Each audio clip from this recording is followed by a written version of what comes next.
सभा में प्रवेश पाते हैं।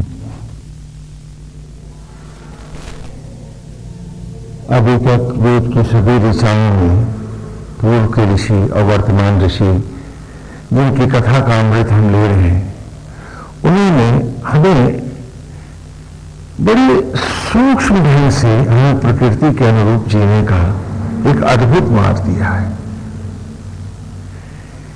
हम रहें कैसे, हम जिए कैसे भौतिक जीवन में, इन सामाजिक व्यवस्थाओं के में रहते हुए भी क्या हम जीवन के मूल्यों को पा सकते हैं।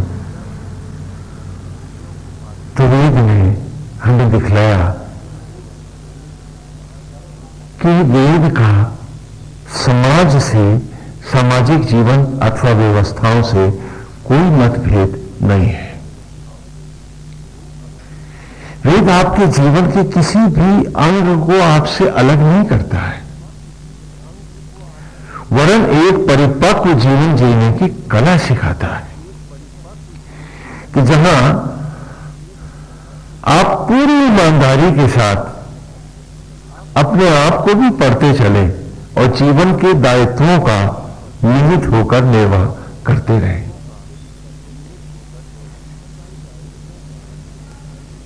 और दूसरी बात जो हमने अद्भुत रूप से पाई है कि वेद के ही बीज हमें सारे लीला ग्रंथों में तथा धर्म के सभी अंगों में मिलते हैं। जो वेद में बीज रूप आया है उसी का विस्तार श्रीमद् भागवत में, श्रीमद् भगवत गीता में, भगवान राम की कथा में, कृष्ण की कहानी में, महाशिव पुराण में, देवी भागवत में, प्रत्येक ग्रंथ में हमें उसी की विशद व्याख्या मिली है जो सूक्ष्म रूप से ऋषि वेद में हमें दिखलाते हैं।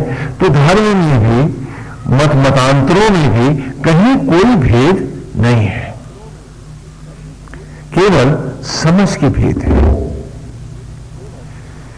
केवल समझने की बात है। और आज की ऋचा में भी, आज की ऋचा जो हम पढ़ने जा रहे हैं, मेधातिथि ऋषि हैं हमारे जिनके सूक्त हम पढ़ रहे हैं। ये कर्दम ऋषि के पुत्र हैं। इनकी माता का नाम देवहूति है। उनकी चर्चा भी परोक्ष रूप में आज ऋचा में आई है। और जैसा कि आप जानते हैं कि शब्दार्थ यदि हम लें तो कर्दम कीचड़ को कहते हैं। ऋषि की विनम्रता देखिए कि वो जीवन के सत्य को कितनी विनम्रता से धारण करता है कि जब कीचड़ में ही देव अर्थात ईश्वर का आमंत्रण होता है, होती माने आमंत्रण, अभी आपने ब्लैक बोर्ड से नोट किया, आमंत्रित करना, तो देवहूति नाम है। ईश्वर को आमंत्रित करने वाली जो साधना है, जो तपस्या है, उसका नाम क्या होना चाहिए? देवहूति।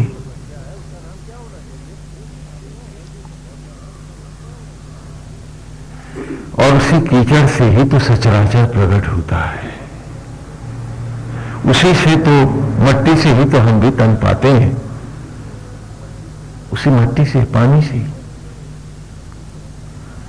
तो जीवन के सूक्ष्म सत्य को जैसे लीला ग्रंथों में लीलाओं के द्वारा हमने देखा, सुना और अपने आप को पढ़ा, समय के साथ वो लीलाएं केवल एक नाटक भर अथवा एक इतिहास भर रह गई। लेकिन जैसा कि हम सब ने वेद में पढ़ा है कि गुरुकुल में इन्हीं लीलाओं के द्वारा हम जीवन के अक्षरों का ज्ञान पाते थे। भगवान राम की कथा में, कृष्ण की कथा में जितने लीला ग्रंथ हैं वो सब हमारी कहानी है, बच्चों को उनका संपूर्ण जीवन बढ़ाने के लिए। हाँ, तो इस प्रकार, और कर्दम और देव की देवाहूति से उत्पन्न कौन होता है? मेधातिथि, मेध धन अतिथि। हाँ, मेधातिथि ऋषि है ना, मेध धन अतिथि।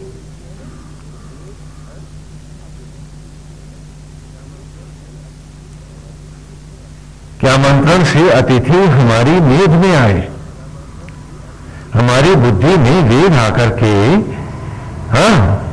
स्थापित हो, दस्तक दे, हमारे जीवन का अंग बने, हमारा संपूर्ण जीवन हो।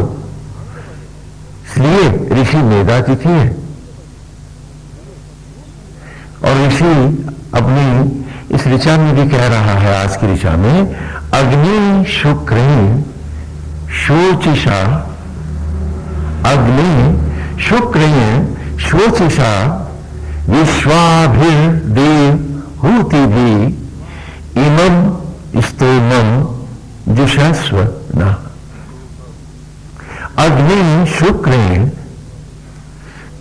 शुक्र एक अग्नि का भी नाम है जो उत्पत्ति की, सृष्टि की अग्नियों में आती है, तो ज्वाला का नाम भी तो यहां उससे भी ले सकते हैं। और ये उत्पत्ति की है और इसी से शुक्र शब्द बना है, जिसका प्रयोग हम उत्पत्ति में वीर्य के लिए करते हैं। और आचार्य शुक्र हैं जो हमारे भौतिक जीवन के विवाह आदि के यज्ञों में मुख्य आचार्य माने गए हैं, जहां गुरु के रूप में बृहस्पति। तो यहां इस ऋचा में पृष्ठ में इसी को उभारा है कि अग्नि शुक्र शोषिचा, कि हे अग्नि, जब ये ब्रह्म ज्वालाएं उत्पत्ति के लिए, शोचिस माने चमकना, दीप्ति, प्रदीप्त होना, जगमगाना, तो जब ये शुक्र अग्नियां प्रज्वलित होती हैं, प्रदीप्त होती हैं यज्ञों में, विश्व अभि तो सचराचर का सम्मुख होता है, जीवन जगत प्रकट होता है। अभि माने सम्मुख होना, प्रकट होना, दृश्य हो जाना, और उसमें हमारा भी प्रवेश हो जाना। तो विश्वाभि, और तो उन्हीं में देवभूति, देवभूति भी, कि जब ईश्वर आमंत्रित होता है उन यज्ञों में और ये शुक्र अग्नियां प्रज्वलित होती हैं, तो संपूर्ण सचराचर जीवंत हो उठता है, सृष्टि प्रकट हो जाती है, जीवन धड़कने लगता है, चमकने लगता है। और उसी प्रकार हम सब भी तो आते हैं जो इन रहस्यों को जानते हैं, इमम, जो इस प्रकार प्रस्तुत इस यज्ञ के रहस्यों को जानते हैं, स्तोमम, ऐसे यज्ञ के साथ जो जुषस्वा, अपनी ही आत्मा में जाकर इस यज्ञ से अद्वैत करते हैं, अर्थात इसको अक्षरशः अपने जीवन की राह बना लेते हैं। हम लोग ऐसे ये ही उस अनंत सत्य को पाते हैं, क्योंकि यहां विश्व का अर्थ होता है वि माने विगत रहित और स्व माने मृत्यु, मृत्यु से रहित अवस्था को हम सब पाते हैं। कि जिस राह से हम कर्दम और देवभूति के द्वारा प्रकट किए गए हैं, हम सब मेधातिथि हैं। यदि हम अपने आप को पहचान लें, यदि हम अपना आत्म साक्षात्कार कर लें, तो हमें किसी में कोई भेद नहीं है, क्योंकि एक ही आत्मा है, एक ही ईश्वर है जो हम सबको उत्पन्न कर रहा है। और उस अभेद तत्व को जानते हुए उस यज्ञ के द्वारा, जिनके द्वारा हम आज जगमग है, चमक रहे हैं, जीवन ज्योतियों से परिपूर्ण है, शुचिशाह, उन दीप्तियों से संयुक्त है, उस सत्य को पाकर यदि सत्य को ही हम सम्मुख रखकर जीवन का उद्देश्य बनाकर जीने लगे, तो हम मनुष्य योनि का जो मूल उद्देश्य है, जो हमारे जीवन का लक्ष्य है, जो अभीष्ट है, उसे हम पा सकते हैं। हमें उसी का यथा अनुसरण करते रहना चाहिए। ये आज की ऋचा में ऋषि ने हमको संकेत दिया है। तो इस प्रकार कहीं पर यह नहीं हमको कहा गया कि इतनी माला फेर लेना तो इतना लड्डू और मिल जाएंगे, इतने हवन कर लेना तो एक महल तुम्हारा वेद फंसाने की बात नहीं कर रहा, वेद भ्रमाने की बात नहीं कर रहा। वेद आपको, आपके जीवन को उद्देश्यपूर्ण बना रहा है, आपको सत्य की राह दे रहा है। आप सब थोड़ा सा इससे हट के आप आपस में अपनी बात करें हम लोग, कि आप सब अपने आप से पूछो कि आप इस रास्ते क्यों नहीं जाना चाहते, क्या क्यों नहीं जा रहे हो।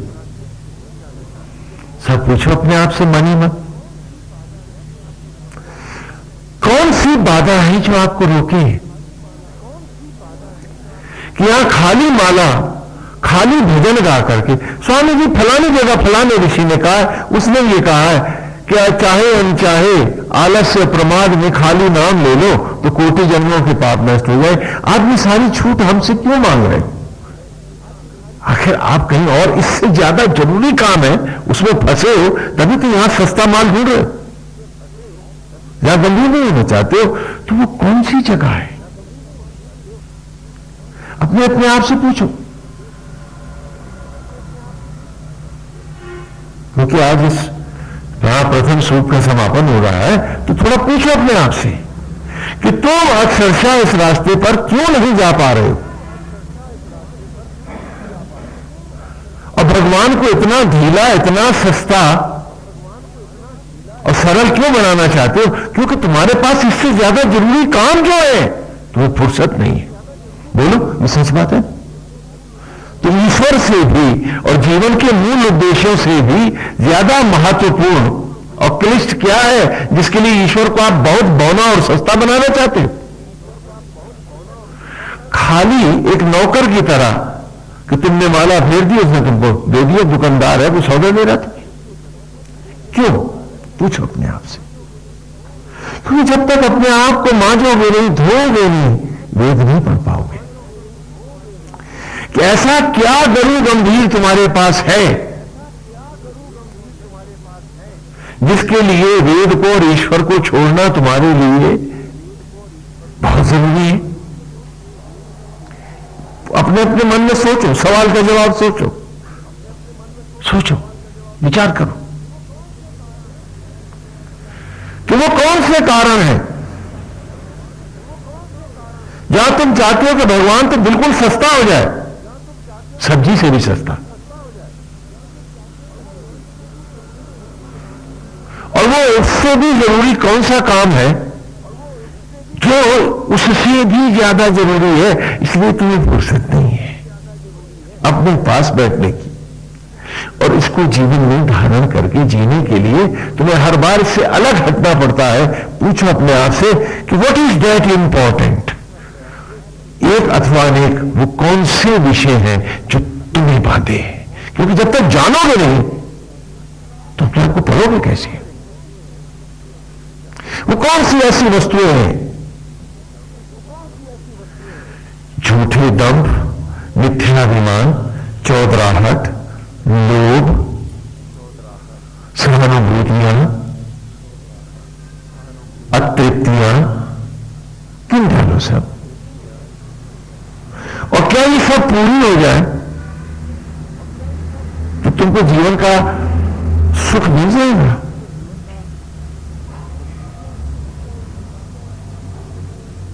और क्या इन सबके साथ तुम सुखी हो? पूछो, पूछो अपने आप से पूछो।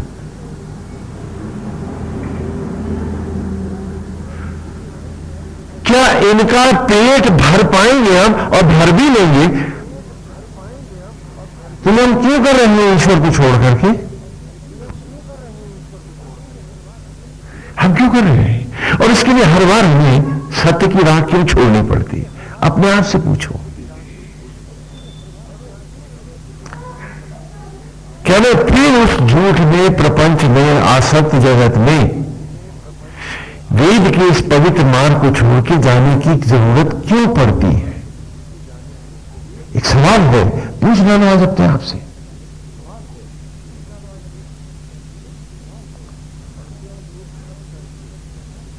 और क्या ये सब करके तुम्हें कुछ सुख मिलता है?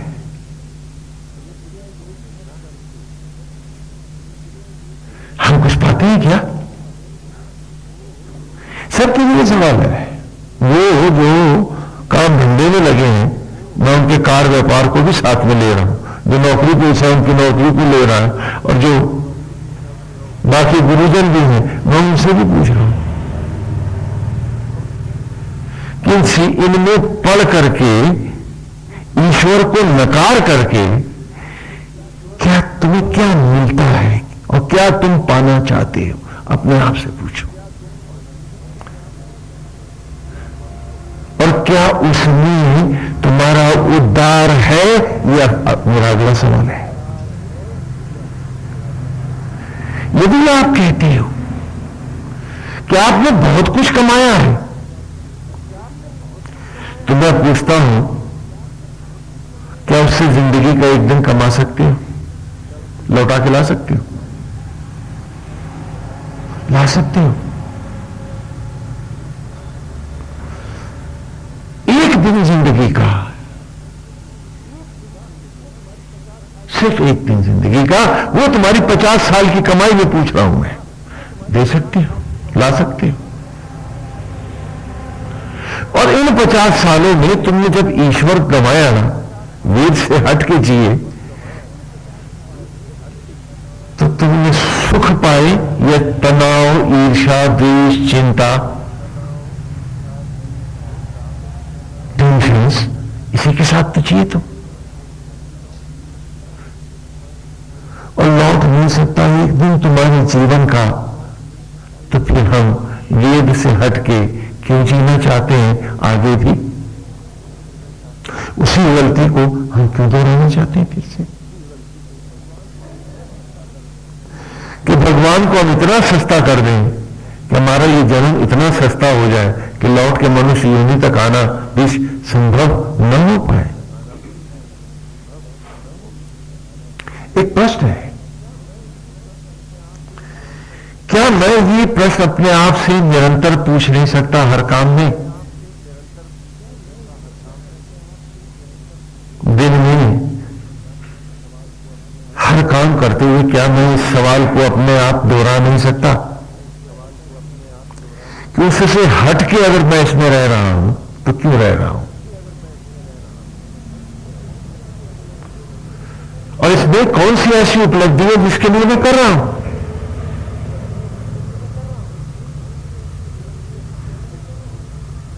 जीवन के अमूल्य क्षणों को मैं केवल खो ही तो रहा हूं, जो विधाता दे रहा है मुझे।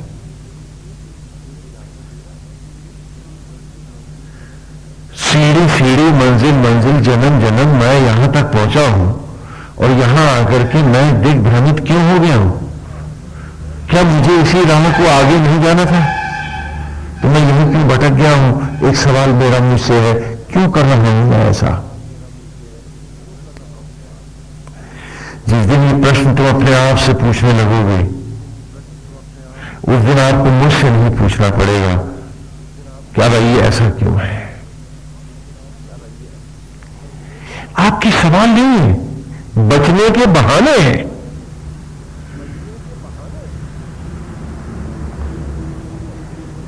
इससे पहले कि टीचर ये ना पूछे कि होमवर्क किया या नहीं, मैं ही 4-6 सवाल पूछ डालूं और मास्टर साहब को घुमा दूं, ये बहाना है आपका। और ये बहाने मैं अपनी अंतरात्मा से कर रहा हूं, अपने राम से कर रहा हूं। आखिर क्यों कर रहा हूं? इसमें मुझे क्या मिलने वाला है, ये भी तो मैं पूछ लूं।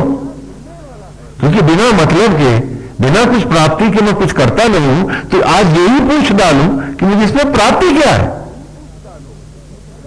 अगर लोभ भी है तो क्या लोभ है, मैं क्यों छोड़ रहा हूं ईश्वर को और क्यों जा रहा हूं प्रपंच में?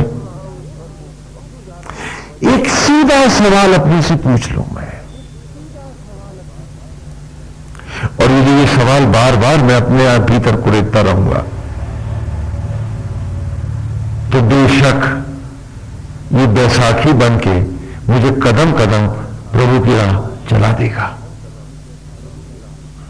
और फिर नारायण की कृपा होगी तो इस ऑटो सजेशन की बैसाखी की भी जरूरत न रहेगी, मैं सीधे चलने लगूंगा।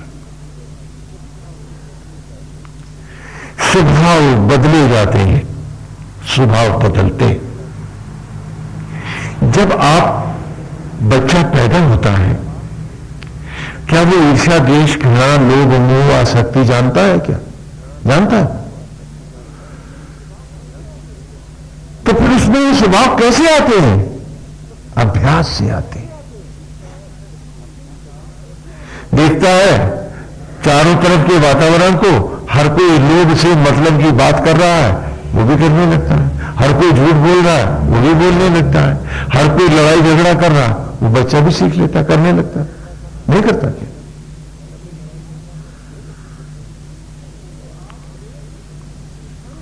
तो आपने कुसंग के द्वारा ही तो गंदा स्वभाव पाया, तो क्या सत्संग के द्वारा उसे धो करके अच्छा स्वभाव नहीं बना सकते हम? तो उसके लिए ये साबुन है, ये प्रश्न आपके लिए। कि किसी भी विचार और विषय से हावी होने से पहले पूछ लेना कि ईश्वर के साथ जुड़ के कर रहा है या हट के कर रहा है, और हट के कर रहा है तो क्यों कर रहा है? क्योंकि इस मनुष्य योनि में एक ही उपलब्धि है, मेरा मुझ तक आना, मेरा मुझसे अद्वैत हो जाना योग के द्वारा। यदि वो नहीं है तो क्यों कर रहा है?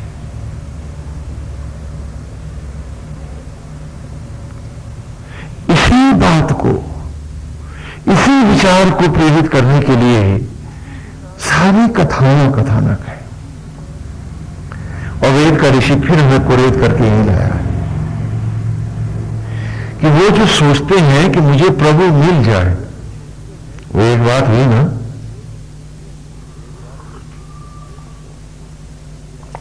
एक आदमी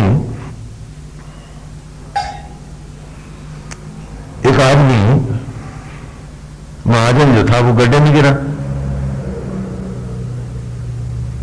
और वो डूब रहा था, तो बचाने वालों ने कहा हाथ दे, निकाल दे, तो हाथ ही में दे।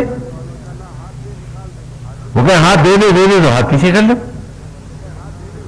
वहां एक सियाना बैठा हुआ था, उसने कहा अरे ये महाजन है, इसको कहोगे ना दे दे तो ये बिल्कुल नहीं देगा। उसने कहा मेरा हाथ ले ले, उसने फट से पकड़ ली। बोला दे दे कहोगे ये मरता हूं, मर गया, मेरा हाथ नहीं देगा। तो इससे कहो मेरा हाथ ले, तो उसने कहा हाँ मेरा हाथ ले, तो महाजन ने फट से पकड़ लिया, तो निकाल लिया उसको बेचारे। यही हाल हमारा है। भगवान तू मुझे मिल जा। अरे भगवान कह रहे हैं कि ला हाथ दे मैं उठा लूं, उस पर राजी नहीं है, तू आजा। क्या बात है? कितने बड़े महाजन हो गए हैं। महाजन डूब रहा था तो सबने कहा ला हाथ दे कि ये निकाल दे। बोला नहीं दूंगा नहीं। तो कहा भाई महाजन है ये, देगा नहीं, इससे कहो हमारा हाथ ले ले। तो उसने आ गया, बड़ा अच्छा मेरा हाथ ले, तो उसने पकड़ ली। शायद भगवान को भी आप महाजनों के साथ यही करना पड़ेगा। हा? क्या सोच के बैठे हैं हम लोग। कितनी विचित्र बात है। मैं पूछूं अपने आप से कि मैं प्रभु से हट के कट के जी रहा हूं, मैं इस महान मार्ग का परित्याग जो कर रहा हूं, क्यों कर रहा हूं? क्यों कर रहा हूं?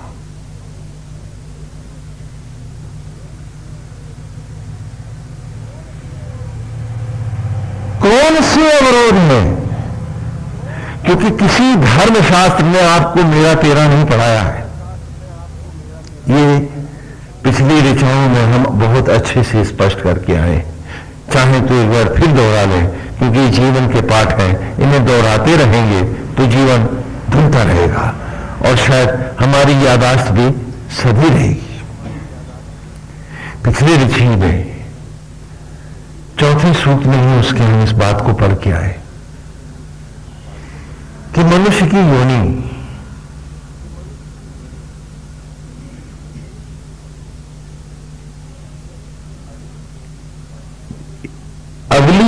को पाने की अवस्था का नाम है।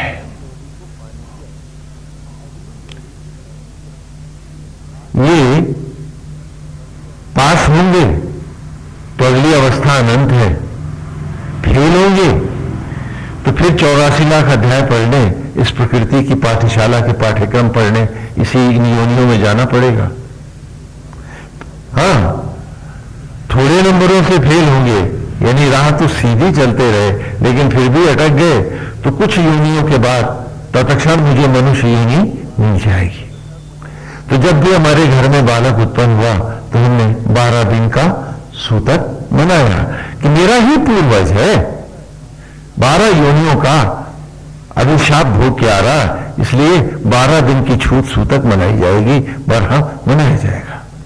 ये भी 84 लाख को भोगता हुआ आ रहा होता तो सर्वप्रथम उस घर में जन्म पाता जहां 84 लाख दिन छूतवास करती। हाँ, अर्थात किसी अज्ञानी समाज और परिवार में जाता कि जहां मनुष्य योनि में रहता हुआ भी न रहते हुए के समान होता वो, क्योंकि ज्ञान नहीं तो इस योनि का क्या प्रयोजन। तो इसलिए मेरे घर उत्पन्न हुआ है तो पूर्वज है, संभवतः पूर्णता नहीं पाया है, इसलिए 12 का जन्मों का शुद्धता का प्रतीक 12 दिन का सूतक बरहा ओढ़ के आया है। तो आपके सूतक में नहीं। तो यहां यह था कि कंपार्टमेंट से का इम्तिहान है, दोबारा री एग्जाम है, शॉर्ट टर्म एग्जाम से निकल के आ रहा है, इसे फिर मौका मिला है कि आपकी पास होके दिखा दे। हाँ, तो क्या है कि प्रकृति ही धर्म ग्रंथ है, पाठशाला है। 84 लाख योनियां इसके 84 लाख अध्याय हैं। मैं गुरुकुल में बच्चों को पढ़ा रहा हूं और उसी को आप श्रीमद् भगवद गीता में भी पढ़ रहे हो कि शुक्ल कृष्णे गति हेते जगता शाश्वती मते एक याति अनावृत्ति अन्यावर्तते पुनः। हाँ, पितृयान है, धूम्र मार्ग है, शुक्ल मार्ग है, देवयान है, दो यान दिखा, दो मार्ग दिखे। हाँ, तो उसी को यहां मैं गुरुकुल में स्पष्टता पढ़ा रहा हूं, जिसके सूत्र ही सारे धर्म ग्रंथों में आपके फैले हुए और आपके आचरण में, विचार और व्यवहार में भी आप वही करते हैं। देखिए कि सबसे पहले क्या है कि मनुष्य की योनि इम्तिहान की घड़ी है, एग्जामिनेशन हाल है। जो 84 लाख योनियों के 84 लाख अध्याय तुमने पढ़े,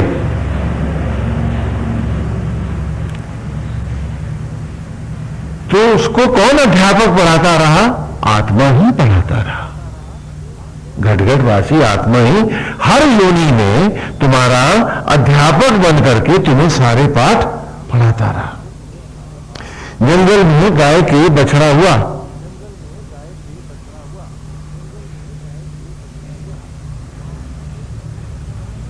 वहां उसको कोई सहयोग करने वाला नहीं था क्या? आपके घरों में तो बहुत सहयोग होता है, अस्पताल होती है, डॉक्टर, वहां कौन था? और उसके बाद बच्चा सीधा थनों पे जाकर निपट गया। क्यों? क्योंकि वो ईश्वर इस वक्त आत्मा होकर उसका गाइड है, पढ़ा रहा है। क्या कर रहा है? पढ़ा रहा है।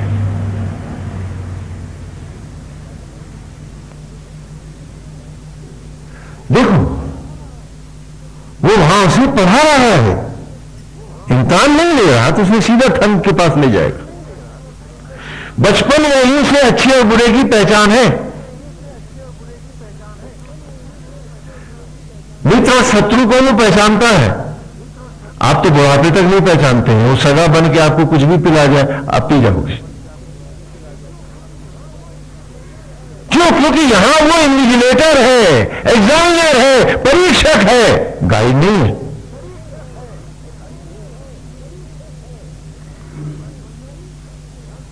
मुझे बात समझ में आ रही? तो ध्यान से समझो इस बात को, क्योंकि जब तक मैल नहीं छटेगा ये राह पवित्र चलने का मन भी तो नहीं होगा।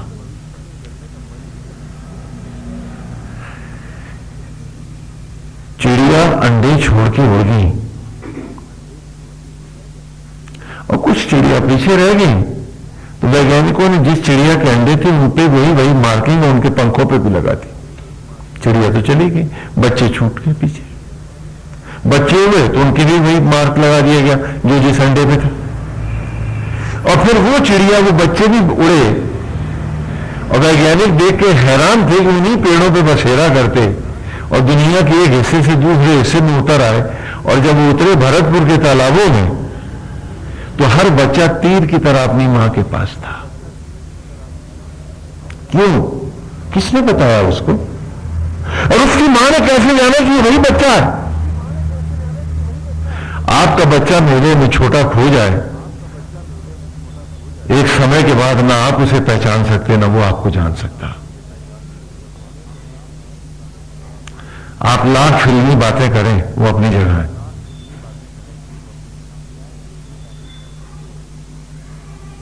और ये एक्सपीरियंस तो हमको होता है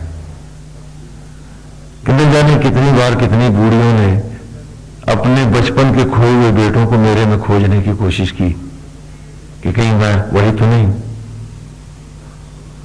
हाँ, क्योंकि जिसका खो जाता है, अब मुद्दत हो गई है, 50-60 बरस हो गए हैं, हो सकता है यही हो, कौन पहचानता है। लेकिन बाकी यूनियन में ऐसा नहीं है। हर बच्चा अपनी मां के पास था। क्यों? क्योंकि यहां वो आत्मा गाइड है, टीचर है, पढ़ा रहा है, एक एक अक्षर पढ़ा रहा है, वो यहां पढ़ा रहा है। और यहां एग्जामिनर है, वही आत्मा यहां इम्तिहान ले रहा है। तो इम्तिहान के समय छात्र को छूट दी जाती है, वही छूट तो है तुम्हारे पास। क्या तन का एक रोया बना पाते हो? खाली इस्तेमाल करने की तो छूट है, बाकी कौन सी छूट है तुम्हारे पास? तो स्पष्ट है कि जो वेद कह रहा है कि मनुष्य की योनि इम्तिहान की घड़ी है, उसमें असत्य क्या है? अगर इम्तिहान से उपरांत की अवस्था होती तो आज मैं मट्टी को मनुष्य का रूप न दे रहा होता, शरीर का हर अंग स्वयं न बना रहा होता।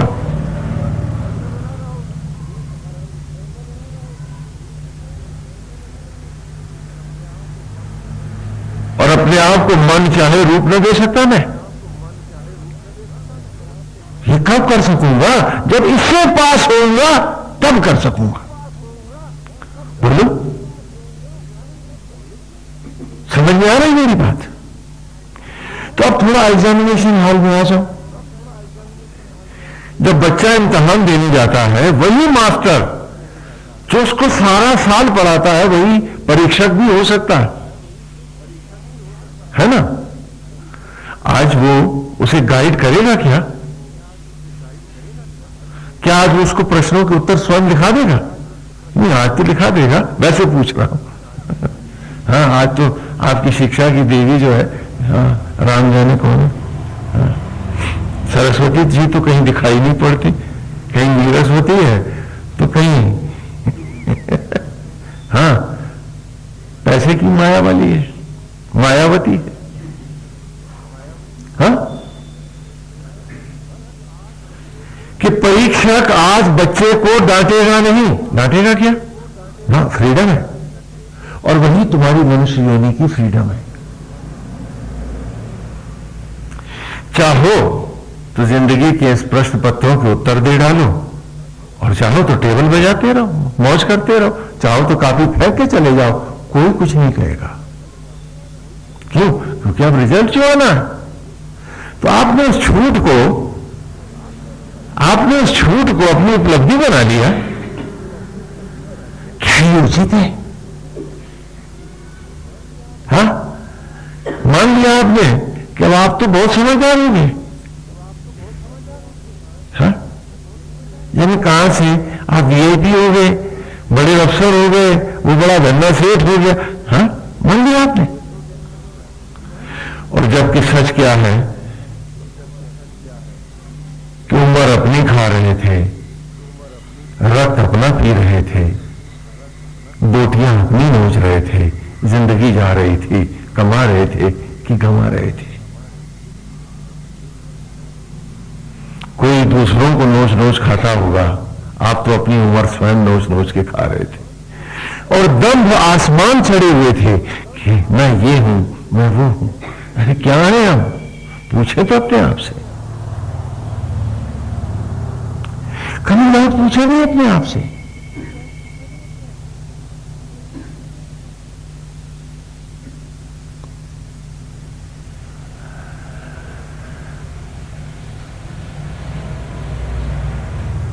एग्जामिनेशन हॉल में बैठा है छात्र, इम्तहान देने आया है। क्या वो उत्तर पुस्तिका, आंसर बुक घर से लाता है? बताओ तो, कि खुद बना के ले आता हूं? लाता है क्या? क्वेश्चन पेपर वो भी वही देता है, एग्जामिनर नहीं देता उसको। तो ये जीवन की, शरीर की उत्तर पुस्तिका, जीवन की उत्तर पुस्तिका भी एग्जामिनर आत्मा ही देगा, और वो देता है नहीं देता बोलो। और परिस्थितियों का प्रश्न पत्र भी वही लाएगा। ध्यान से देखो कि ना तो आंसर बुक तू बना सकता, ना क्वेश्चन पेपर, और तूने तो कहा कि रिजल्ट तू खुद ही दे देगा। क्या बात है, बलिहारी है।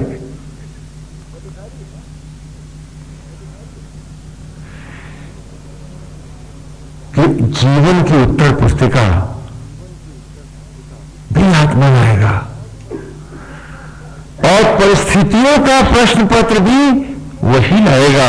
एक परिस्थिति तेरी इच्छा के अनुरूप नहीं हो सकती, जो होगा आत्मा की चाहे ही होगा, जो प्रभु चाहेंगे वही होगा। वरना आपके चाहने से होता तो अभी तक तो सृष्टि में पता नहीं कितने प्रलय हो गए होते। हाँ, कितनी बार तो आपने अपनों को ही नहीं बख्शा था। हाँ, लेकिन आप में सामर्थ्य नहीं थी, इसलिए कोई मरा नहीं था। गलत कह गया क्या? कि ना आपके पास प्रश्न पत्र बनाने की ताकत है, और ना ही आंसर बुक आप पैदा कर सकते, वही करेगा।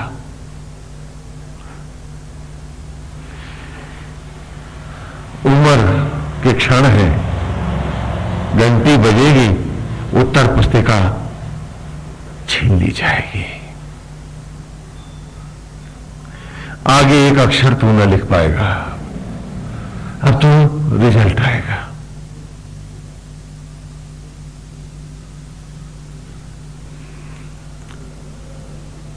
वो तस्वीर स्पष्ट होती है या नहीं?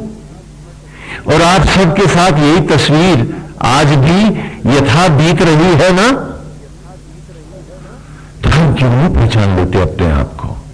यही गीता में भी कहा, यही भागवत में कहा, यही शिव पुराण में कहा, सभी ग्रंथों में कहा, और यही पीछे वेद में कहा कि पास हो तो मोक्ष है। कि अर्जुन इस मार्ग से गए योगी, उनकी पीछे आने वाली गति नहीं है।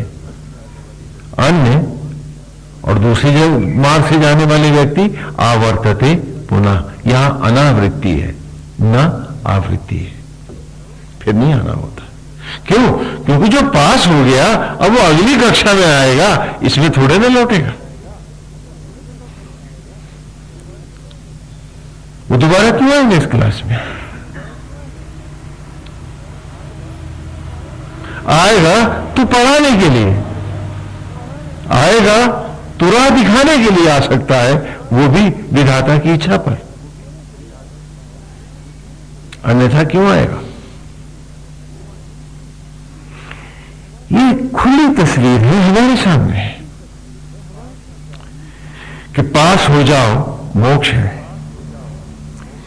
फेल हो जाओ 84 लाख अध्याय योनियों के, फिर जाके पढ़ो। क्योंकि ज्ञान का अर्थ यहां किताब रटनती नहीं है, ज्ञान का अर्थ उस ज्ञान को में डूब के जीने की बात है। तो आपको योनि में तो जाना ही पड़ेगा। हा? क्योंकि हमने वेद में उस ज्ञान को ज्ञान ही नहीं माना, कि जिसे आपने याद कर लिया, रट लिया, पाठ कर लिया और काम ज्ञानी हो गए, कहां महामूर्ख है ये।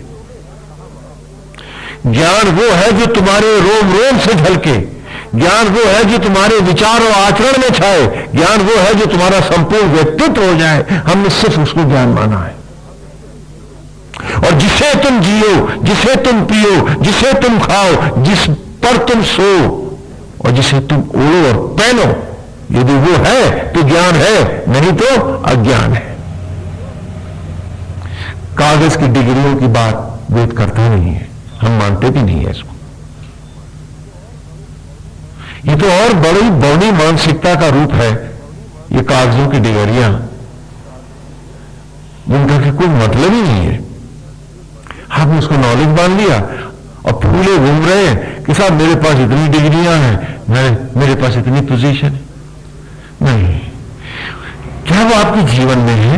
क्या वो आपकी पर्सनैलिटी में, व्यक्तित्व में कोई परिवर्तन लाया? यदि नहीं लाया है तो हम उसे ज्ञान मानते ही नहीं है। खाना जो पचा ही नहीं वो अपच ही तो करेगा, पेट ही तो सड़ेगा तुम्हारा। तो उन पोथों का ज्ञान, उन धर्म ग्रंथों का ज्ञान भी कोई ज्ञान नहीं जब तक कि वो तुम्हारा जीवन नहीं, अर्थात तुम्हें पचा नहीं है। इसे अच्छी तरह से समझ लें। अक्सर हम समझते हैं कि हमने कहानियां सुन ली हैं, हमने पाठ कर लिए हैं, हमने भजन गा लिए हैं, स्वामी जी क्या हम आगे धर्म की राह पर? हमने कहा भाई पता नहीं, तुम अपने आप को खुद सर्टिफिकेट दे डालो, क्योंकि जिस दिन तुम उसकी राह पर आओगे रोम रोम से वही छलक जाओगे। जहां से देखेंगे तुम तद्रूप वही नजर आओगे। पूछने की क्या बात है? और खाली रटने से और भजन गा लेने से आप सोचते हो कि आपको बहुत बड़ी ऊंची अवस्था मिल जाएगी। नहीं, ये आपका भ्रम है। मंत्रों को रट लेने से आपको सिद्धियां हो जाएंगी, ये दूसरा बड़ा भ्रम है आपका ना। अब आप अपने लिए वो खूंटा ढूंढ रहे हो जिसमें आप अपने हाथ पैर गाड़ रहे हो कि अब आप कभी आगे बढ़ ही नहीं पाओगे, यही तो यही बन जाओगे। तो कहा कि ये अवस्थाएं हैं। तो जब भी घर में मृत्यु हुई तो कहा कि वो बड़े धर्मात्मा थे, वो बड़े पूजा पाठी थे। कहा वो तो बात सही है, लेकिन देवयान से जाने वाली अवस्था तो नहीं पाए थे। कहा जिसका भेद नहीं मिटा वो जा ही नहीं सकता। एक कथा सुनाते हैं आपको यहां बीच में। महाभारत युद्ध समाप्त हो चुका है। भीषण नरसंहार हुए, कौरव और पांडव भयंकर युद्ध किए, कौरव मारे गए। महाराज धृतराष्ट्र वन को तप को चले गए, उन्हीं के साथ विदुर भी चले गए।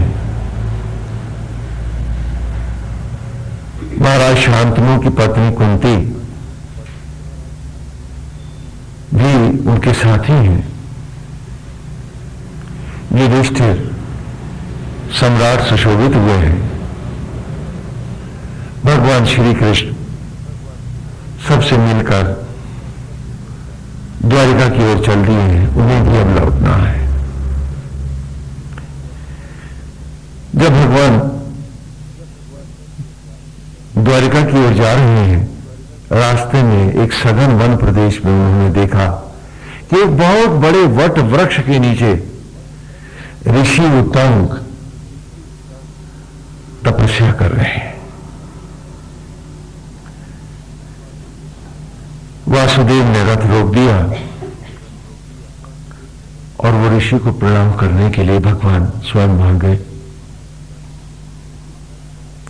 ऋषि उत्तंग बहुत भोले संत हैं। वे अपने गुरु के आश्रम में बुढ़ापे तक ज्ञान पाए, और पास नहीं हुए, ऐसे संत हैं वो। मतलब जब बिल्कुल सफेद हो गए तभी उनको पास कर दिया गया, बाकी सब तो पास होते रहे। हाँ, हम सभी तो उतंक हैं, कभी पास नहीं होते, फेल ही रहते और मान लेते हैं कि सारी डिग्रियां बटोर लाए टोकरा भर। तो भगवान उतंक को प्रणाम करने गए। उतंक बहुत भोला संत है, वो तो बस श्री हरि के रूप में तप रहा है, उसे संसार से किसी चीज से कोई मोह माया नहीं है, अनासक्त भाव है उतंक का।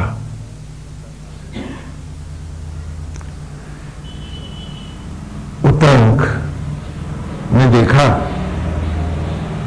श्री कृष्ण को,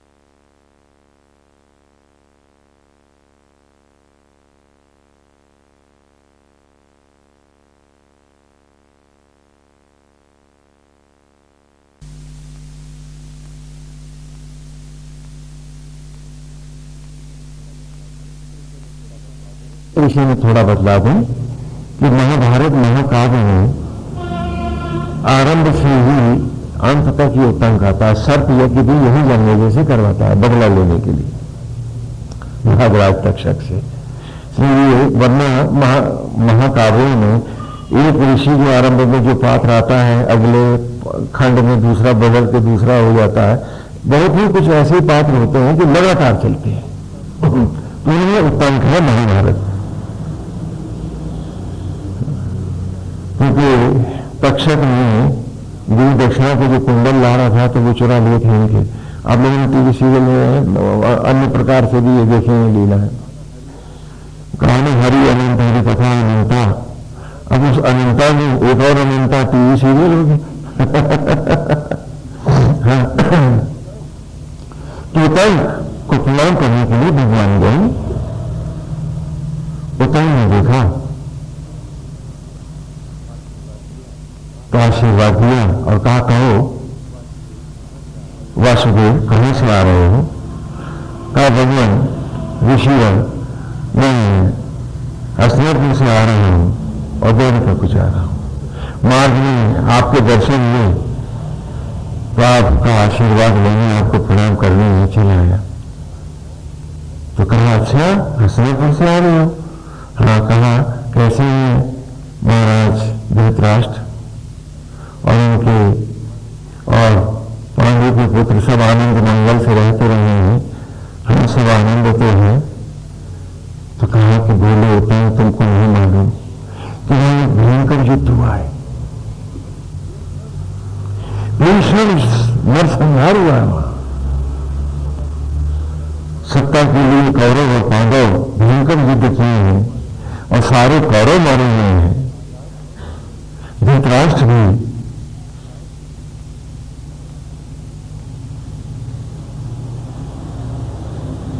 वन को तक करने को चले गए हैं और अब तो पांचों भाई पांडव हैं, उनके पुत्र भी मारे गए युद्ध में। तो ऋषि उतंक बहुत दुखी हो गए।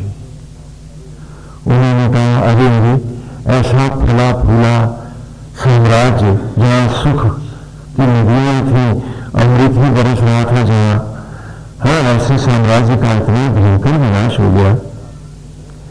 ये आपस में इतना भयंकर युद्ध किए।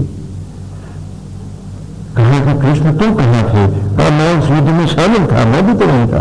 कहा, फिर तुम्हें ने लड़ाया होगा। उन्होंने सीधा अपना वर्डिक्ट दे दिया। कहा कि तू ही सबको लड़ाता है वासुदेव, तू नहीं लड़ाया होगा। तेरे से उनका साम्राज्य देख करके सहा नहीं गया और तूने जलन में सबको लड़ा दिया। आज मैं तुझे श्राप दूंगा याद नहीं।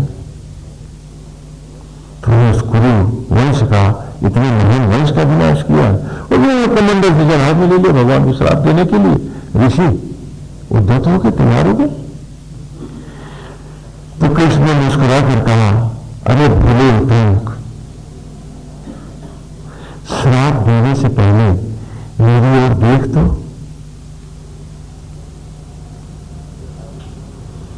उतंक ने जो सर उठाकर देखा तो क्या देखता है कि सामने भगवान चतुर्भुज महाविष्णु खड़े। हाँ, शंख चक्र गदा पद्म सुशोभित महाविष्णु के महीने में ज्योतिर्मय रूप को देख करके उतंक तो स्तब्ध रह गया। कमंडल और जल दोनों छूट गए उसके हाथ से और नेत्रों से अश्रुधारा प्रवाहित हो गई। कांपने लगा कि नारायण, मैं क्या जानू, आप वासुदेव बने हैं या गोविंद बने हैं, मैं तो समझा कोई राजा है, मैं भोला उतंक, प्रभु आपकी माया क्या जानू, क्षमा करें नारायण, मैं आप ही को श्राप देने जा रहा था। तो वहां विष्णु ने कहा, उतंक, मैं तेरे इस भोले भाव पर अति प्रसन्न हूं। आज तुम मुझसे कुछ मांग ले, कुछ मांग ले, मैं तुझसे बहुत प्रसन्न हूं। मांग क्या मांगता है, कुछ मांग ले। अब उतंक जिसकी सारी इच्छाएं समाप्त हो गई, सुन रहे हैं आप इच्छाओं के लिए इस वेद को छोड़ रहे हो, और उतंक जिसकी सारी इच्छाएं समाप्त हो गई।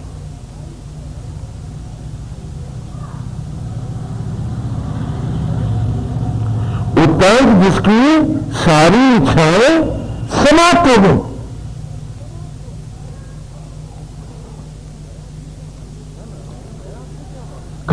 मैं आपसे क्या मांगू प्रभु, आपकी भक्ति है, आपका रूप है, तप रहा हूं, बड़ा आनंद आ रहा है, मुझे कुछ नहीं चाहिए। कहा नहीं, कुछ तो मांग ले। आप सोचो आप में से कोई होते तो क्या क्या मांगते कुछ तो मांगते नहीं, अरे बहुत मांग लेते। कहते ठहर जाओ, पहले पूरी लिस्ट को सुन लो हाँ, और उतंक कहता है कि नहीं, क्या मांगू मैं आपसे, प्रभु मेरे भीतर कोई भी तो इच्छा नहीं है, कुछ मांगता नहीं। देखो तब मुझे कहां तक ले आया है। भगवान कहते हैं कि उतंक जिसे मैं दर्शन देता हूं उसे एक वर अवश्य देता हूं, मेरी मर्यादा की रक्षा के लिए ही सही, अरे भले कुछ मांग तो ले। जब भगवान ने ऐसा कहा तो उतंक सोचने लगा, अरे भाई तो मांगना ही पड़ेगा, नारायण तो कष्ट में। तो सोचने लगा क्या मांगू क्या मांगू, फिर कहने लगा, अच्छा नारायण आप कहते हो तो जंगल में रहता हूं, तपता हूं, कभी कभी जल नहीं मिलता है, अगर जब न मिले जल, मैं इच्छा करूं आप किसी देवता के हाथ मुझे पानी पिला देना। बोले बस यही मांगना। बोले नारायण अभी शरीर को जल के अतिरिक्त और कोई इच्छा ही नहीं है, तो क्या मांगू आपसे। तो भगवान मुस्कुराए, कहा चलो इसी का आशीर्वाद देता हूं, और नारायण चलती। ये कथाएं आपको बताने के लिए मित्र कि पास और फेल के सर्टिफिकेट घर बैठे माला पेड़ के अपने आप को न दे डालना, बड़ा गजब हो जाएगा। क्योंकि मलियाबाद पहुंचते आपको लगा दिल्ली आ गई तो आप आगे क्यों जाओगे, तो मंजिल तो ढल जाएगी, जन्म तो व्यर्थ हो जाएगा। तो ये कागजी सर्टिफिकेट अपने को न देते रहना, और कागजी सर्टिफिकेट देने वाले मठाधीशों के चक्कर में भी न रहना, ईमानदारी से पढ़ना अपने आप को। क्योंकि अमन नहीं हो, समय सीमित है, उत्तर पुस्तिका छीन ली जाएगी घंटी बजते ही।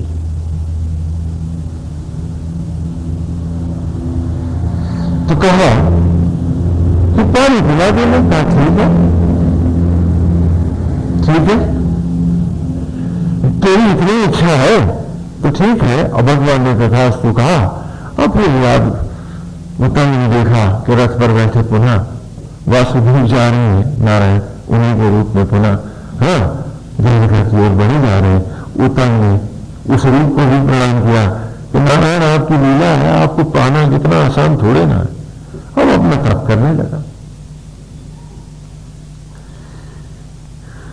अकाल पड़ गया, समय के साथ भीषण अकाल पड़ा और अकाल को टूट के न थे, पानी बरसा नहीं, धरती फट गई, पेड़ सूख कर धराशायी हो गए, जीवों के कंकाल पड़े थे, पानी बूंद पानी को तरसता उत्तंग बन बन बोलता, अब पानी नहीं है। मन में आता है कि तुझे तो वर मिला है, पानी मांग ले। सोचता है प्रभु को क्यों कष्ट देना। भक्त कभी नारायण को भी कष्ट नहीं देता। असत्य तो उसको सदा मांग मांग के सताया ही करता है और मानता है कि वही सबसे बड़ा भक्त है।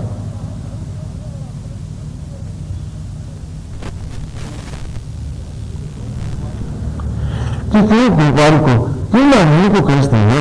वो तंग है कि सोचता है कि ऐसे ही आज का रात बीत जाएगी, दिन निकल जाएगा, कोई फर्क नहीं पड़ता। गली तक आप पहुंचे। उत्तंग मन में विचार आया कि जब तक तू एक बार पानी पिएगा नहीं तो वर की मर्यादा भी तो पूरी नहीं हुई। तो बैठ गए एक जगह, हताश होकर, थका टूटा उत्तंग बैठ जाता है और ध्यान में प्रणाम करके कहता है, नारायण आप ही ने वर दिया था, भेजो किसी देवता को पानी पिला दो, व्यासा को। और इसी उत्तंग देखने लगे कि अभी कोई देवता, हाँ कलश नहीं है, हाँ अब सोने का नहीं तो चांदी का तो हो गई, पानी लेके आता होगा। उत्तंग बैठ के प्रतीक्षा करने लगे।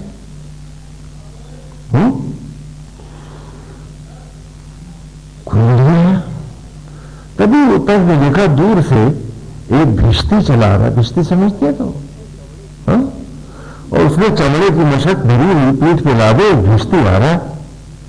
सीधा महाराज जोगे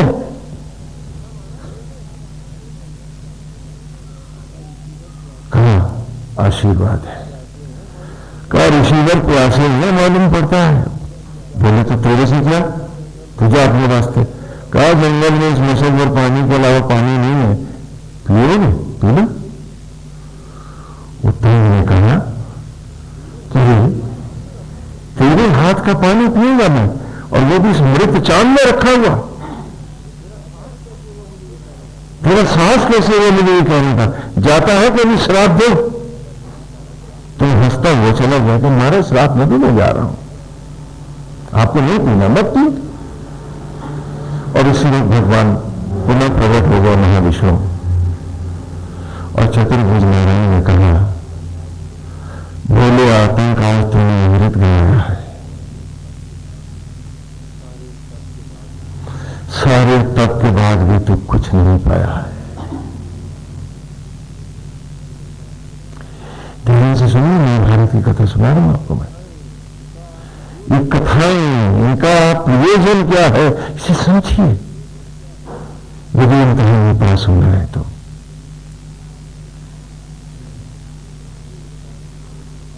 कहानी उत्तंग, आज तूने अपना जन्म जन्म का तप का पुण्य भी गंवा दिया है, तूने मोक्ष गंवाया है। मैंने देवेंद्र से कहा था कि देवेंद्र जाओ,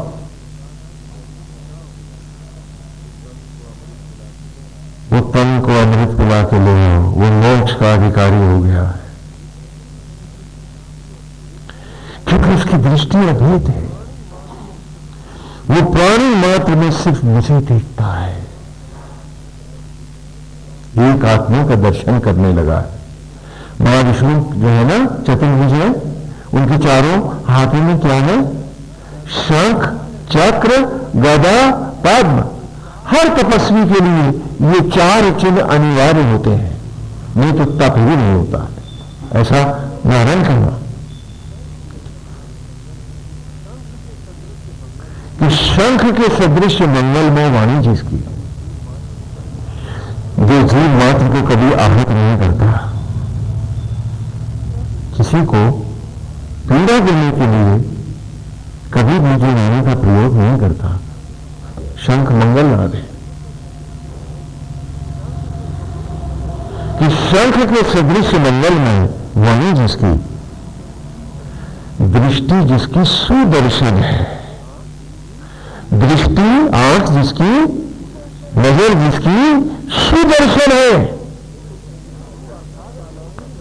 कि सु अर्थात अलौकिक दिव्य प्रभु का ही जो प्राणी मात्र में दर्शन करता है, उसकी दृष्टि क्या है? सुदर्शन है।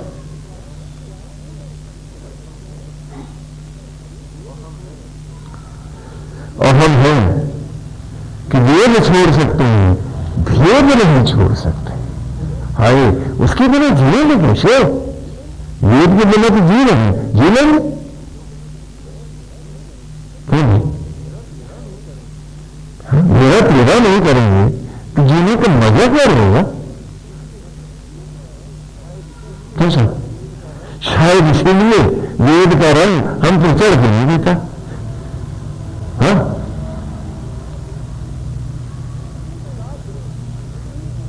कि कहा दृष्टि जिसकी सुदर्शन है।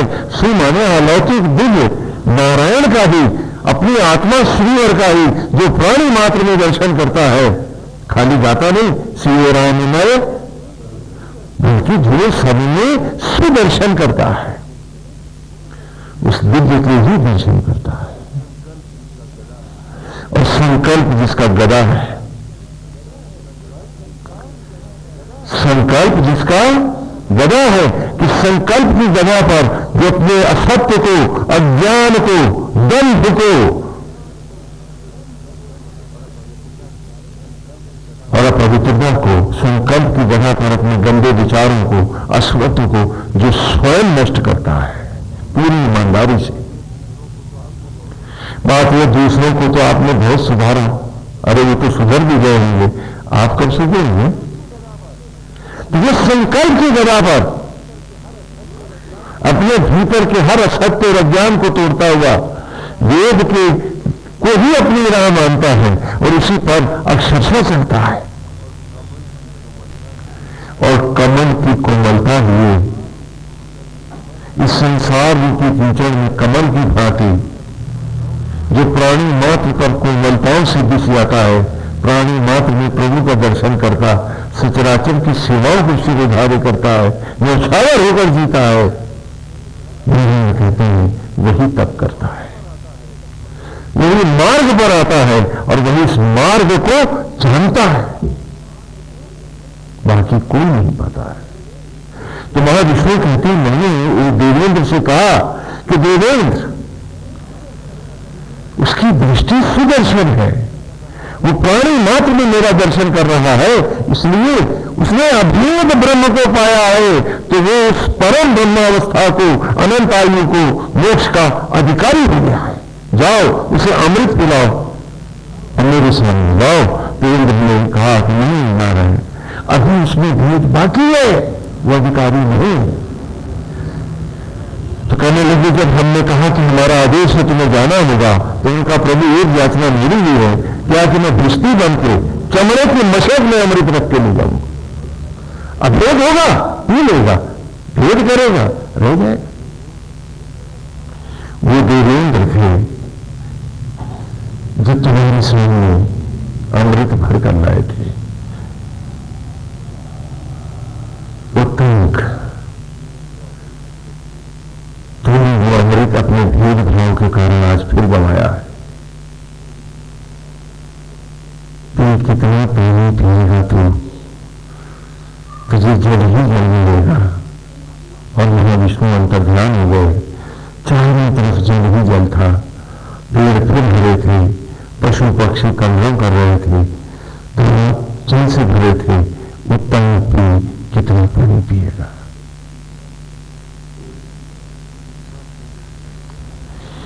आपने घर बैठे सर्टिफिकेट अपने को दे डाले और कभी इन कथाओं को, इनके मर्म तक जाने का आपने प्रयास नहीं किया कि जो अभेद नहीं वो नारायण नहीं पाता है। वैसे भी आप क्या कहते हैं, जो पूजा पाठी होते हैं क्या कहते हैं, धर्मात्मा क्या कहते हैं। तो धर्मात्मा में कितने शब्द हैं, दो, धर्म और आत्मा। तो जो आत्मा के धर्म को माने उसी को आप क्या कहेंगे, धर्मात्मा। क्या आत्मा जीव मात्र से भेद करता है, अथवा आज भी बन के शबरी का राम सबकी जूठन को रखने बदलता है। जीव मात्र कह रहा हूं, मनुष्य मात्र की बात नहीं करता हूं, जीव मात्र में। तो जो अभेद नहीं जीव मात्र में, वो धर्मात्मा कहां हुआ, और जो धर्मात्मा ही नहीं वो आत्मा की इस अवस्था को, ब्रह्मावस्था को, नित्यावस्था को पाएगा कैसे। इसे समझने की कोशिश करो। ये जो भ्रम फैले हैं आज आप में, वो कैसे फैले। कहते हैं कि एक शब्द के बदलाव से बड़ा भेद हो जाता है। कभी कभी अमृत ग्रंथों के वाक्य भी थोड़े से बदलाव के कारण भ्रम उत्पन्न करने लगते हैं अमृत के स्थान पर। आदि शंकराचार्य ने कहा, ऐसा कहते हैं, जो उनके नाम पर जो महान आ जाता है, ये जो पूरा शंकराचार्य हमारा वर्ग है, क्या कहा कि जगत मिथ्या है, ब्रह्म सत्य है। आप सबने सुना क्या कहा कि जगत मिथ्या है, ब्रह्म सत्य है। और यही भागवत कह रही है, चारों वेद कह रहे हैं, भागवत में इसी सत्य को कैसे कहा कि ब्रह्म सत्य है, वासुदेव है। मिथ्या शब्द का प्रयोग वहां नहीं हुआ। बात दोनों की एक ही है। जगत मिथ्या है, ब्रह्म सत्य है। ब्रह्म ने आत्मा ही सत्य है, नारायण ही सत्य है। लेकिन भागवत में क्या कहा हमने कि जगत सत्य है, वासुदेव है, राम में है, नारायण में है। दोनों का भेद देखो, बात दोनों एक ही कह रहे हैं, अर्थ दोनों का दो है क्या ना, एक ही अर्थ है। लेकिन कहने के ढंग को बदलते ही कितना बड़ा वितंडावाद फैल जाता है, वो आज आपको दिखला रहा हूं। आप लड़के से कहना वहां जाना, खबरदार बाईं तरफ मत देखना, तो सबसे पहले लड़का किधर देखेगा, बाईं तरफ देखेगा। तो कह दिया जगत मिथ्या है, अब बाद में कहा ब्रह्म सत्य है। तो पहले तो जगत का मिथ्या होगा ना, ये ऊंच है, ये नीच है, ये जात है, ये पांत है, ये फलाना है, ठीक है ना, उसमें आप सब फंस गए। अब ब्रह्म सत्य तक पहुंचने में तो 100 जन्म चाहिए आपको, कौन पकड़ेगा। बात वही थी, कहने का अंदाज बदला और दुनिया बदल गई। एक और उदाहरण देते हैं आपको, 1947 की बात है। भयंकर दंगे फैले हुए थे देश में, चारों तरफ आग लगी थी, सांप्रदायिक दंगे, भीषण हिंसाएं हो रही थी। दिल्ली की बात बता रहा हूं। गांधी जी आमरण अनशन पर बैठ गए, बापू अन्न जल से त्याग दिया, 104 बुखार उन्हें रहते ही था, तो उनका समझ गए। तो हमारे गृह मंत्री सरदार वल्लभ भाई पटेल ने रेडियो पर अपना ब्रॉडकास्ट किया था, तो उसमें उन्होंने कहा कि भाई सांप्रदायिक हिंसा को समाप्त करो, और बहुत अच्छा उनका, it was one of the best speeches that he delivered in those days. लेकिन लास्ट का सेंटेंस में उन्होंने कहा कि देखो भाई, he spoke for pretty good 45 minutes, और बहुत बढ़िया स्पीच थी उनकी। लेकिन आखिर में उन्होंने इतना कहा, लास्ट आखिरी सेंटेंस था कि भाई गांधी जी आमरण अनशन पे बैठे हैं, वो वैसे भी बीमार हैं, अरे भाई कम से कम दिल्ली में तो शांति रखो। और यहीं पर उनकी स्पीच खत्म हो गई। और इसकी तुरंत इंटरप्रिटेशन क्या हुई कि दिल्ली में शांति रखो, दिल्ली के आसपास इस कदर कत्लेआम हुआ। गृह मंत्री कह रहा है कि कम से कम दिल्ली में शांति रखो, और उसके बाद दिल्ली के किनारों पर जिस कदर आदमी काटे गए मैं आपको बता नहीं सकता। बाकी सारी स्पीच किसी के गले नहीं उतरी, आखिरी सेंटेंस सबको बढ़ गया बलवाइयों को। लोग तो स्पीच की तारीफ करते रहे और भयंकर कत्लेआम हो गए। तो यहां पर भी वही है, क्या कहा कि जगत मिथ्या है, ब्रह्म सत्य है। तो आपने मिथ्या को तो गले से लगा लिया, अब ब्रह्म सत्य पर बाद में सोचेंगे। डिवीजन ऑफ सोसाइटी, डिवीजन, जात और संप्रदायों में बंटना,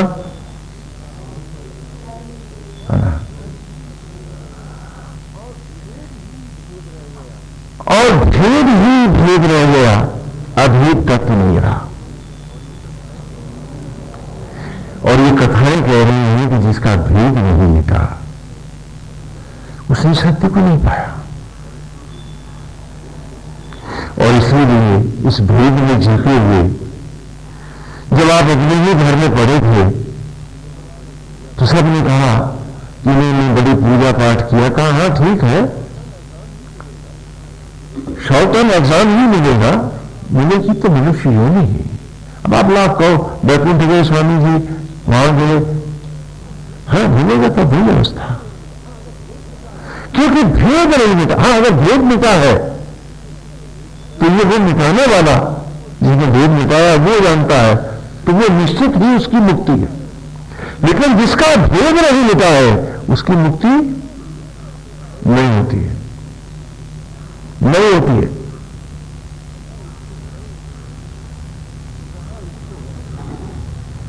तो कहा इसको आप पृथ्वीयान से ले चलो, ये शुक्ल मार्ग से देवयान से जान पाया है, जो पूरा ऋषि हम पढ़ चुके हैं पहले। जिसे पृथ्वीयान से भेजो तो 12वीं को जो जन्म काल की थी उसमें इस एक जन्म का एक दिन और जोड़ दो, और क्या मनाओ, बोले बोले क्या मनाओ, 13 ही मनवाओ। आप लोग मनाते नहीं, 13 मनाते। और कहा कि ये आत्मयान से देवयान से तो जा नहीं सका है, पितृयान से अर्थात इस शरीर के पितृ वो पेड़ जिनके फलों से बना है उसका यान बनाओ, चिता बनाओ और इसे कमल करो। यही कारण था।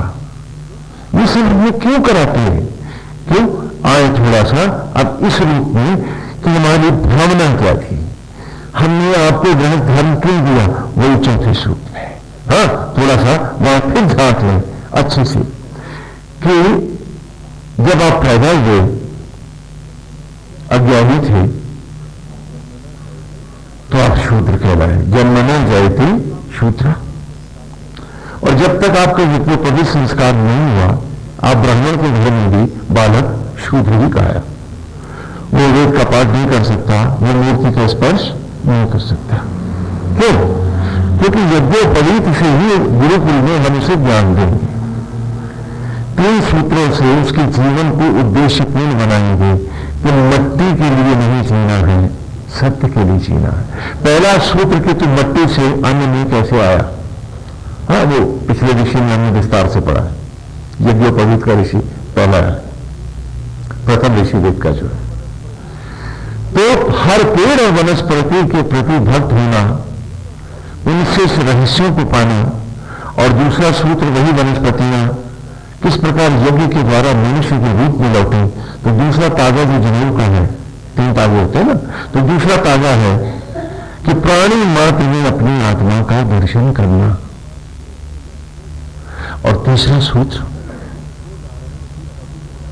इस शरीर को नारायण की पवित्र धरोहर मानना, प्रभु का मंदिर मानना, आत्मा को ही मूर्ति मान और स्वयं जीव रूप पुजारी होकर इस मंदिर को प्रभु भक्ति में ही प्रयोग करना, इंद्रियों को नारायण के गहने को कभी मेहनत नहीं करना।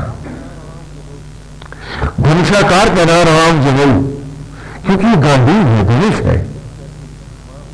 10 इंद्रियों के अर्जुन से अर्जित, महाभारत में हमने जीव को ही अर्जुन कहा है। और ये शरीर ही रथ है जिस पर ये जीव आरूढ़ है, और आत्मा श्री कृष्ण ही सारथी है जो जीवन रथ को चलाते हैं, और जीवन का महासमर ही महाभारत है। इसे सदा याद रखना। और आत्मा के साथ अद्वैत करना है, जीवन के उस अभीष्ट को पाना है।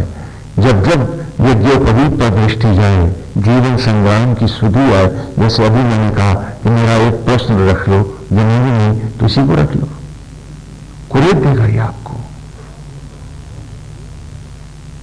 ये बच्चों को देते हैं, उसके बाद फिर तू कोई ज्ञान ले, लेकिन सबसे पहले अपना ज्ञान ले, जीवन के उद्देश्यों को जान, इस तीन ताबों को जान। इससे पहले कोई ज्ञान नहीं देंगे। उसके बाद वो वैद्य बने, राजा बने, सैनिक बने, शिल्पी बने, हाँ, अथवा जो भी बने, वो ज्ञान पाए। ज्ञान पाने के बाद उसको फिर हम कहते हैं 25 वर्ष तक हमारे पास रहता है, 11वें वर्ष आता है। देखिए, यहां ज्ञान जीवन है, यहां ज्ञान संपूर्ण व्यक्तित्व है, कागज की डिग्री नहीं है, सर्टिफिकेट नहीं है। उसके बाद अब हमने आपसे कहा, आपके पूर्वजों की बात कर रहा हूं, अब तू गृहस्थ में जा। उसने कहा जब मेरा घर, मेरा ईश्वर, मेरा अंतरात्मा ही है, मुझे आत्मा से ही अद्वैत करना है, तो कहा अंतर के मंच पर आने के लिए, बाहर पूर्वाभ्यास के लिए भी तुझे जाना होगा। अच्छा, बिना रिहर्सल के मंच पर नाटक को अभिनीत कैसे करेगा? मंच भीतर है, रिहर्सल बाहर है, पूर्वाभ्यास बाहर होगा। तो जैसे ईश्वर आत्मा होकर संपूर्ण जगत को एक परिवार के रूप में धारण करता है, उसी प्रकार तू भी एक गृहस्थ का आत्मवत जीने का संकल्प लेकर उसको धारण करेगा। आसक्तियों के लिए नहीं, मैं मेरे के लिए नहीं, लूटपाट के लिए नहीं, हाँ, कि जैसे ईश्वर आत्मा होकर संपूर्ण सचराचर को धारण करते हैं, क्या मैं अपने आत्मा की भांति ही, अपने नियंता, अपने बनाने वाले के भांति ही, उसी के नक्शे कदम चलता हुआ, क्या मैं एक परिवार को, चंद लोगों को आत्मा की भांति ही पुण्य और पाप के लेपन से परे रहता हुआ, ईर्षा और देश से हटता हुआ, केवल आत्मत, आत्मविद्यार्थ, आत्मसेवा धारण कर सकता हूं, और ये मेरा पूर्वाभ्यास है। आज आप गृहस्थी की लाठियां दिखाते हैं और कहते हैं इनके कारण आप वेद में नहीं आ रहे। मैं पूछता हूं, ये गृहस्थ धर्म आप गृहस्थ ही कब? गृहन स्था इति गृहस्थ है, और घर कहां है तुम्हारा? अगर ये शरीर तुम्हारा नहीं है तो घर है कहीं, और अगर आत्मा नहीं शरीर में तो घर है कहीं, ये शरीर है। तो जो आत्मस्थ नहीं वो गृहस्थ कैसा? सिर्फ झूठ बोलते हैं, धोखा देते हैं अपने आप को।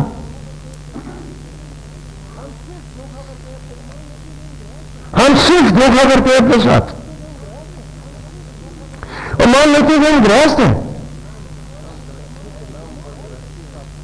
हम गृहस्थी के नाम पर गृहस्थी का अपमान हो सकते हैं, उसका विलोम हो सकते हैं, गृहस्थ कैसे हो सकते हैं?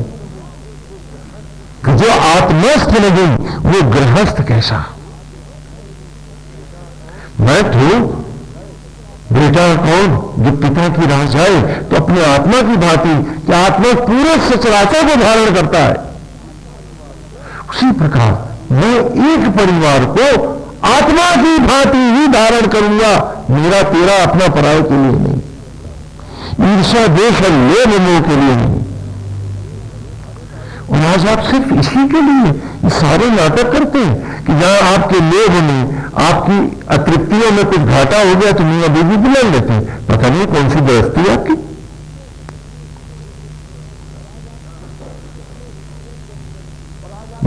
ये गृहस्थ नहीं था। और आज आप जितने प्रश्न मैंने पूछे सब मैं स्वामी की गृहस्थी के कारण, सबके मन में लगभग सबका एक ही जवाब मिला है मेरे को भी। जब मैंने कहा था पूछो कि वेद से अलग क्यों हो, तो सबने गृहस्थी गाई थी, कुछ ने गंदे गा लिए थे, और कुछ तो ऐसे थे कि ब्लैंक बैठे थे, उन्होंने मन में कोई उत्तर ही नहीं था, मेरे तक पहुंचे नहीं। आपसे सवाल जब पूछा था सब झूठ बोल रहे थे आप सब झूठ बोल रहे थे। ये जिस गृहस्थी की आड़ में आपने कहा इधर नहीं आ पा रहे, वो सबसे बड़ा झूठ था आपका। और इसीलिए कहा था कि मन ही मन उत्तर दीजिए, तो बहुतों ने तो उत्तर ही नहीं दिया, खाली बैठे थे। हाँ, और जिन्होंने दिए हैं वो मेरे पास है।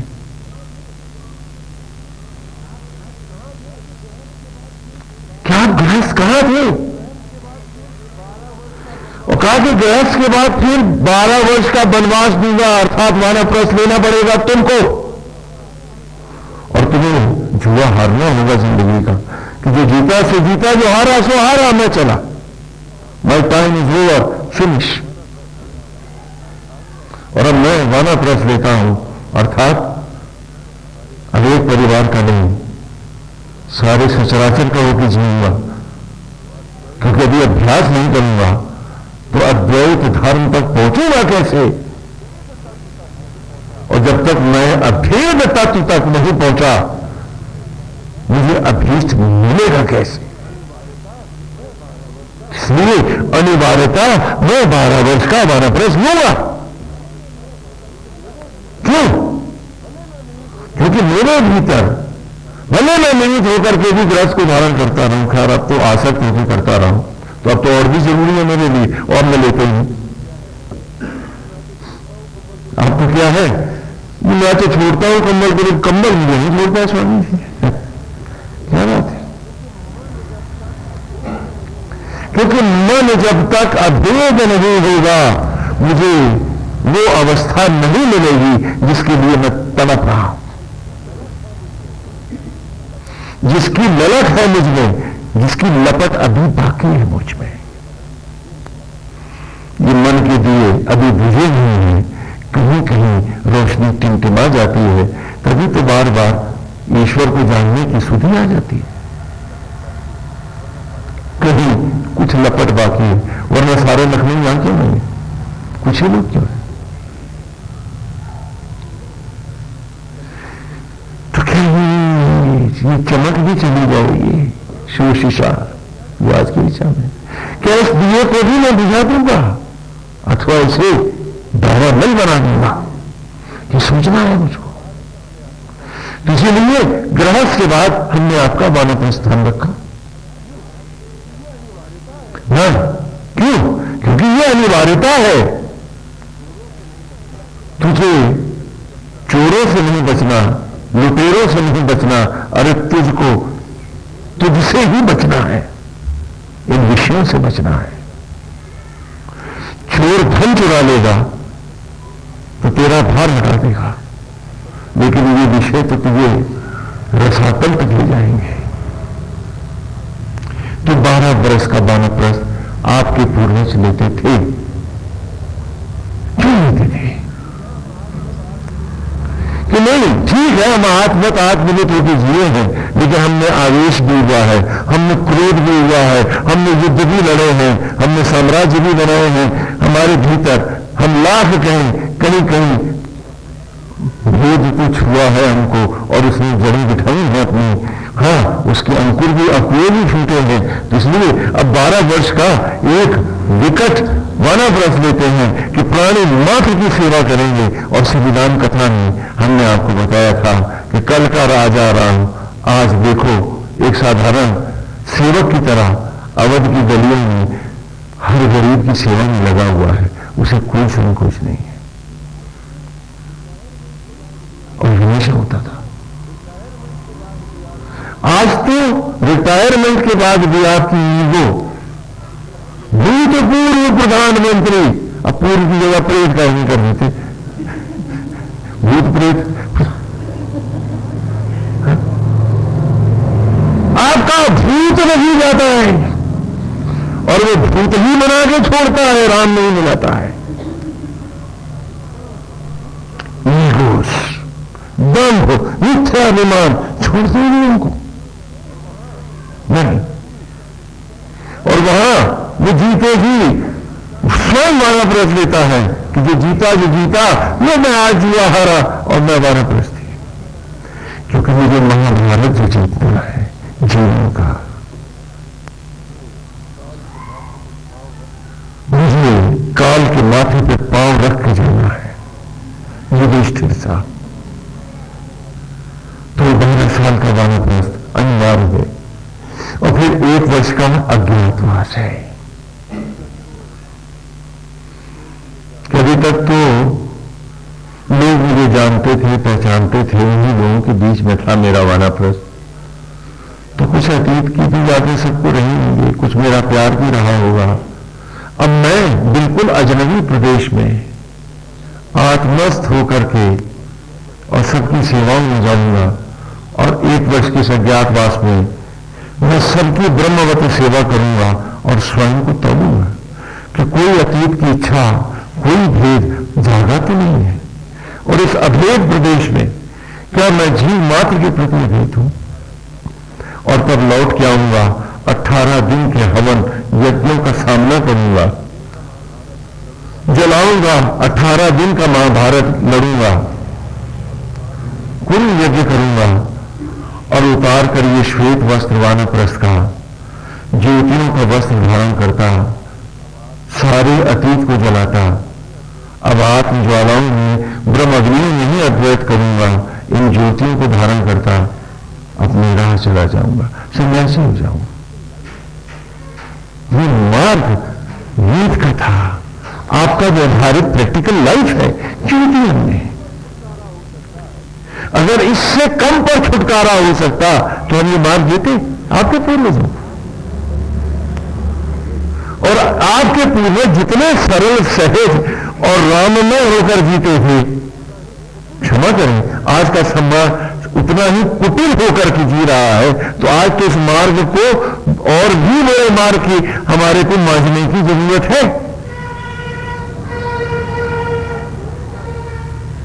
पहले था अतिथि देवो भव और अब है अतिथि संदेहो भव। कहते तो आप आज भी है, हाँ स्वामी जी अतिथि देवो भव, हमने कहा नहीं। सच बताना, तुम्हें राम की सौगंध, जब भी तुम्हें कोई अजनबी मिलता है सबसे पहले उसमें राम देखते हो कि चोर?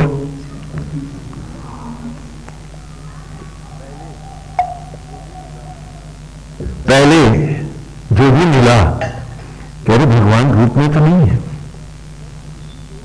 एक सहज भाव था, तो तब अतिथि देवो भाव था। अब क्या है? संदेहो भाव।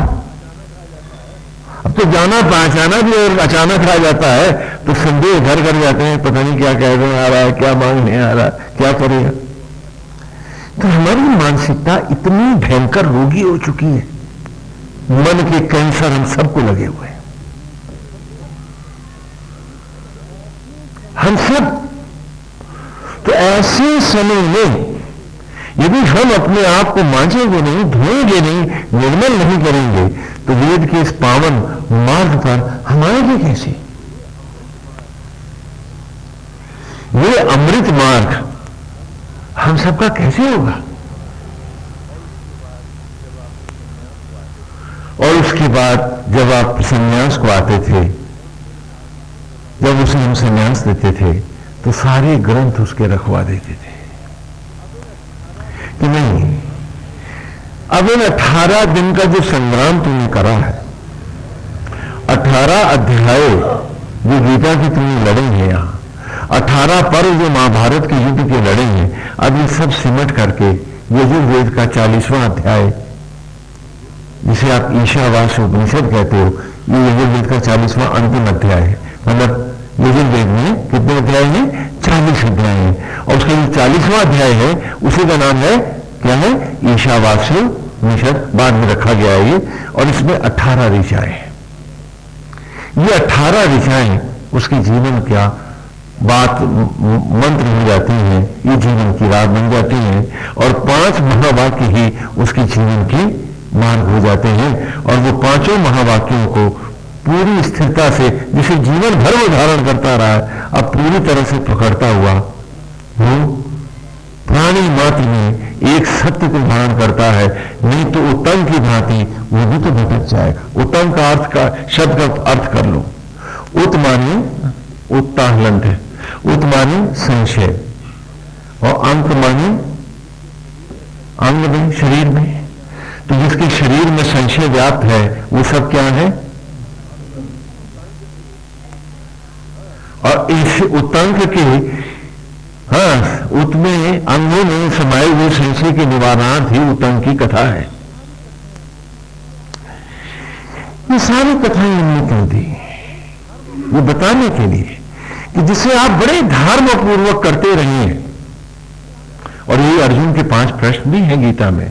मैंने आपसे कहा था ना कि कभी ये ग्रंथ जब संन्यास का होता है तो ये वानप्रस्थी के अथवा ब्रह्मचारी के भी तो 5 संदेह हैं कि एक कृष्ण तुम कहते हो कि मैं युद्ध करूं,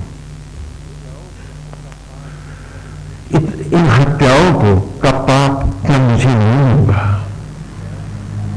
हाँ, पहले तो कहते थे जीवों के प्रति दया कर, हाँ जीव मात्र की रक्षा कर, और आज कह रहे हो सबकी हत्या कर। तो क्या ये धर्म का विपरीत भी धर्म है? हाँ, महाभारत युद्ध हो रहा है, अर्जुन का सवाल है। आज जिनको तुम कहते थे ये तुम्हारे पूज्य हैं, इनके चरण छुओ, इनकी वंदना करो, इनका आज्ञा मानो, इनका अनुसरण करो, आज इसी पितामह को और अपने स्वजनों को मारने को कह रहे हो। ये दूसरा संदेह। तीसरा संदेह है मेरा, अर्जुन कहता है कि इन सबको मारने के बाद यह भी कहा निश्चित है कि मैं जीतूंगा ही, मैं भी तो मारा जा सकता हूं। तो इन सबका वैमनस्य लेकर के, इन सबको मार करके, इनका शत्रु बनकर, इनकी हत्या करने के बाद यदि मैं भी मारा जाता हूं तो मुझे तो अभीष्ट नहीं मिला। चौथा प्रश्न मेरा कि इन सबको मारने के बाद यदि मुझे स्वर्ग भी मिला तो अकेला राजा मैं क्या करूंगा? कौन गाएगा उसे? कौन सराहेगा उसे? और पांचवा प्रश्न मेरा कि ये सब न करके भिक्षा का अन्न लेता हुआ यदि मैं जी लूं तो इसमें बुरा क्या है?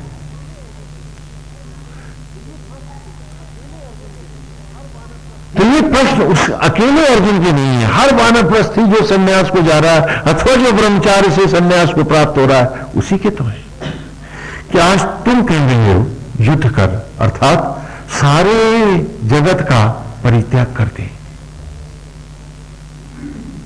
सबकी चिता जला, किसी में अपना परायापन नहीं, सब में एक नारायण देखना है, इसलिए हर भाव को आज जला दे। माता पिता भाई, ये तो महाभारत है, ये तो अर्जुन वहां युद्ध भी कर रहा है और मैं यज्ञ भी कर रहा हूं। इन सब को मारने के बाद